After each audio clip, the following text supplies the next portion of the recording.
Bonjour et bienvenue à cette nouvelle série d'émissions consacrée à la transition énergétique.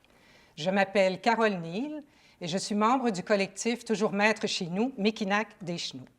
Aujourd'hui, nous allons parler de la fabrication de l'hydrogène vert et de la décarbonation avec M. Bruno Detunck, professeur retraité de la Polytechnique de Montréal. Bonjour, M. Detunck. Bonjour. Vous allez bien? Oui, très bien. Merci de l'invitation. À quoi sert l'hydrogène? L'hydrogène peut servir à certaines activités fort intéressantes et depuis longtemps. Principalement, c'est la production d'ammoniac. L'ammoniac qui sert après ça à fabriquer des engrais azotés pour l'agriculture. Ça, c'est une fonction qui est quand même fort importante. On peut aussi l'utiliser dans les compagnies d'hydrocarbures pour désulfurer certains produits. Et maintenant, il y a des nouvelles installations, des nouvelles fonctions qui apparaissent, certaines intéressantes et d'autres aberrantes. D'où provient l'hydrogène? Actuellement, 95 de l'hydrogène produit au niveau mondial provient en réalité d'hydrocarbures, principalement du méthane. Alors, on utilise le méthane qui est un CH4, on enlève le carbone et on le combine avec l'oxygène du CO2, qui est un polluant, et on récupère l'hydrogène. Ça, c'est la première façon, principalement, c'est celle-là, 95 Le 5 restant peut provenir de l'électrolyse de l'eau, et ça peut être intéressant à condition que l'électricité pour l'électrolyse soit de source qui est verte. Ce 5 est-ce que c'est cela qu'on appelle l'hydrogène vert? Oui, en principe, mais c'est en principe seulement. D'accord. Alors, est-ce que l'hydrogène que désire produire TES Canada est de l'hydrogène vert? C'est de l'hydrogène vert, on doit le conclure comme ça, mais en même temps, ça fait partie des filières qu'on peut appeler aberrantes. Quand je parlais de l'aberration, bien, ça, c'en est une. Alors, vous allez nous expliquer ce que vous voulez dire par aberrante. Oui. Sur un territoire donné, celui, par exemple, visé par TES, installer 200 éoliennes, plus que ça, 130 éoliennes de 200 mètres de haut, plus 800 000 panneaux photovoltaïques, plus des électrolyseurs, plus des systèmes de stockage de l'hydrogène, du CO2 biogénique, on en reparlera tout à l'heure. Tout ça pour fabriquer des éléments qui vont être utilisés ailleurs. C'est-à-dire, une partie de l'hydrogène va être utilisée dans des camions pour faire fonctionner des camions, par exemple, de marchandises, et l'autre partie va être utilisée pour être transformée en méthane et enfoui à l'intérieur des conduits de gaz métro autrefois, maintenant énergie. C'est une partie qui est vraiment très problématique, celle-là. Alors, le problème avec ça, c'est que l'efficacité énergétique de ces deux procédés-là est très, très faible. Pourquoi? Si on regarde comment ça fonctionne, on prend du courant électrique produit par des éoliennes et des panneaux photovoltaïques. On l'utilise pour faire donc la production d'hydrogène. À partir du moment où on utilise ce produit-là, l'hydrogène, directement dans des camions, il faut naturellement le transporter, le stocker, l'amener en haute pression pour pouvoir le mettre dans des réservoirs de camions, le passer à l'intérieur de ce qui est appelé des piles à combustible, qui va reprendre l'hydrogène avec de l'oxygène de l'air pour faire du courant électrique, pour faire fonctionner un moteur. Alors, toute cette chaîne de transformation-là amène des pertes énergétiques énormes. Là, on parle, dans le cas des camions, à peu près de 80 de pertes. Si on regarde de l'autre partie, l'autre filière que TES veut développer, c'est-à-dire produire du méthane à partir de l'hydrogène, ça veut dire qu'il faut prendre du CO2 biogénique, amener ça dans des réacteurs, faire réagir, obtenir du méthane, l'injecter à l'intérieur des conduits d'énergie et le brûler à l'intérieur, par exemple, de fournaises domestiques. Et là, on parle encore de 75 de pertes énergétiques. Donc, c'est quand même des éléments qui sont fortement contestable en termes de rendement énergétique.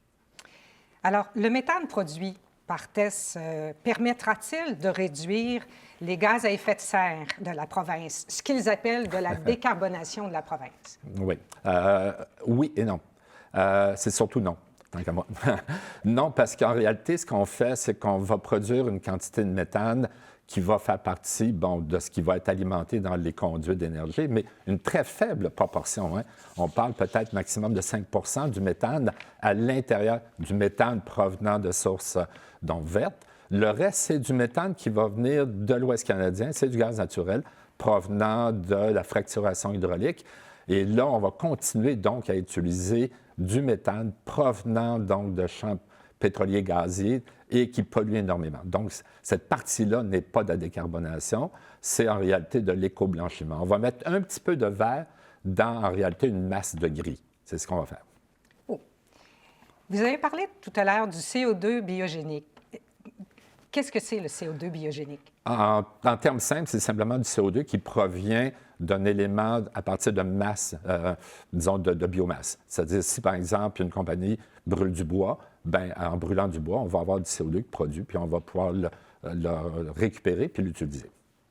OK. Est-ce que c'est facile de produire du CO2 biogénique? Non, c'est loin d'être facile. Il faut d'abord avoir une compagnie qui n'est pas trop loin, par exemple une papetière, qui va brûler des copeaux de bois ou d'autres produits, des résidus de la forêt. Lorsqu'on fait une combustion, on a en réalité des gaz brûlés. Ces gaz brûlés-là sont composés principalement de quoi? D'azote. D'azote provenant de l'air qu'on utilise pour la combustion. Donc, on va avoir en majorité de l'azote, un peu de vapeur d'eau, un peu d'oxygène en excès et du CO2 dans des proportions de 10 à 12 % à peu près de CO2.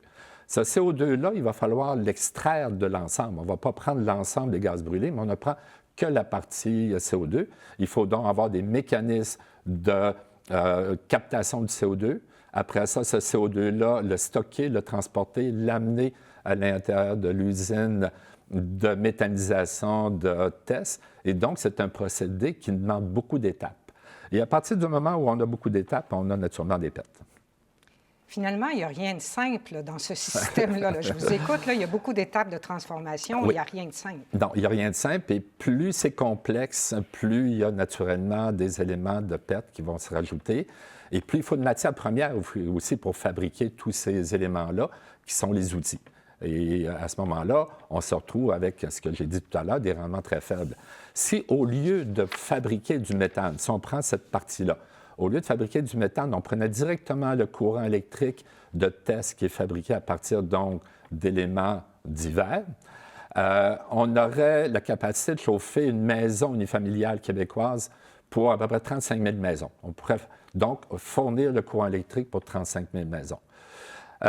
Si au lieu de ça, on prend par exemple le courant électrique, au lieu de passer par le méthane, on va directement vers le chauffage électrique des maisons. Là, on arrive à un rendement d'à peu près, ou en tout cas une capacité de chauffer 127 000 maisons.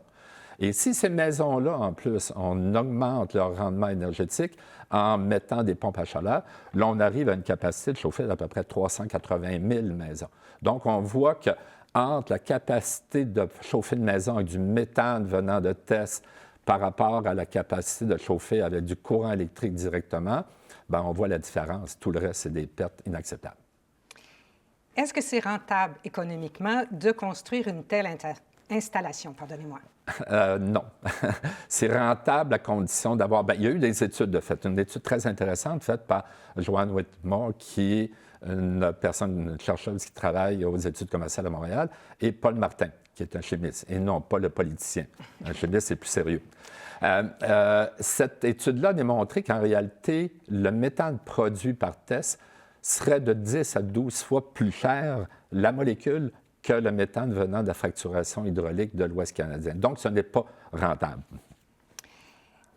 Comment TESS peut-il, parce que TESS, c'est quand même pas un organisme de charité, hein? C'est une multinationale. Alors, comment TESS peut-il espérer faire des profits? En étant très habile pour obtenir des subventions gouvernementales à tous les paliers du gouvernement et en vendant des crédits carbone.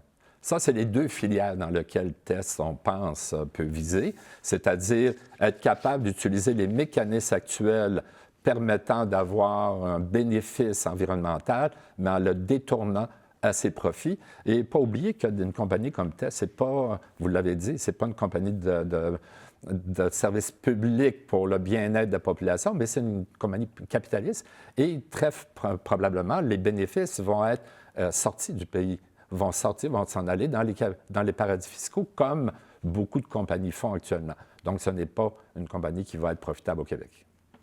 Quelle serait la meilleure stratégie énergétique, selon vous? Je vais être méchant. Empêcher TESS de se fabriquer, de s'installer.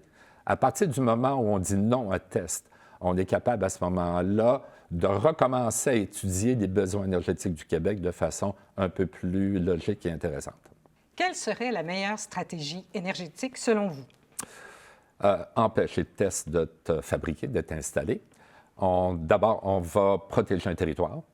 On va empêcher d'utiliser des matières premières qui vont venir. Il ne faut pas oublier que pour fabriquer des éoliennes et des panneaux solaires, il faut énormément de matières premières. Cette matière première-là provient de où?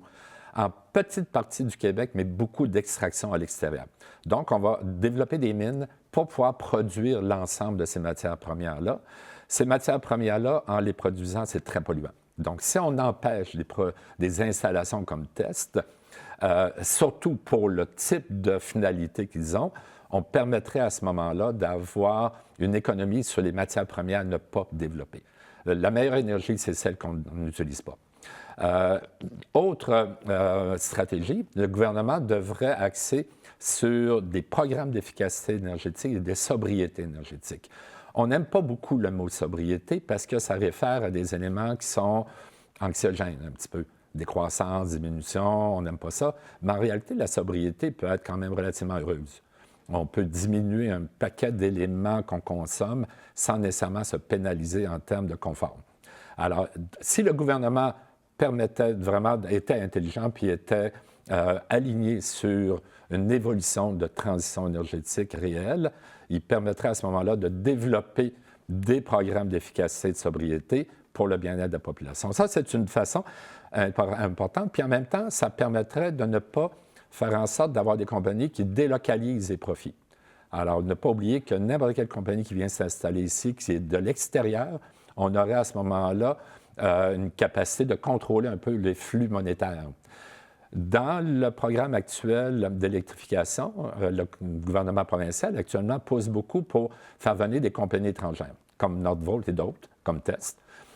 Ces compagnies-là vont puiser des ressources. Dans ce cas-là, ça va être principalement du vent et du solaire, et vont délocaliser les profits. Si, au lieu de ça, on favorisait les compagnies québécoises qui désirent se décarboner et utiliser une énergie électrique locale pour le bien-être de la population puis le développement de leurs affaires, il permettrait à ce moment-là d'avoir un équilibre entre les besoins locaux et le territoire de façon beaucoup plus saine. Mais actuellement, on n'est pas là. Je vous remercie, M. De Tong, d'avoir participé à notre émission. Ce fut très instructif. Et à vous toutes et tous, je vous invite à notre prochaine rencontre sur la transition énergétique. Bonne semaine.